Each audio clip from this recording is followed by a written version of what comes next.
Hindi na maibabalik ng sorry ang buhay ng isang tao.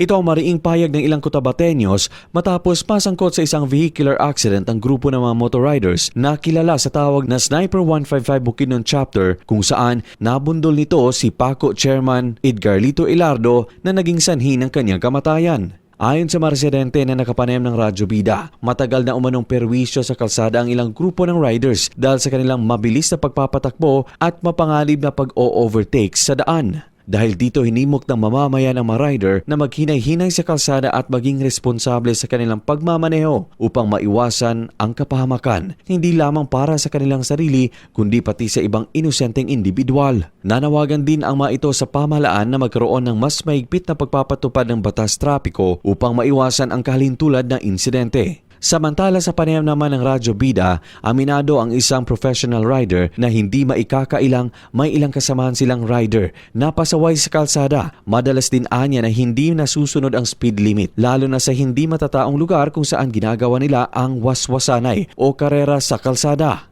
Gayunman, paglilinaw niya, hindi naman daw nagkukulang ang mga marshal o leader ng grupo sa pagpapaalala ng tamang disiplina at alituntunin sa kalsada bago magsimula ang anumang aktibidad upang maiwasan ang aksidente.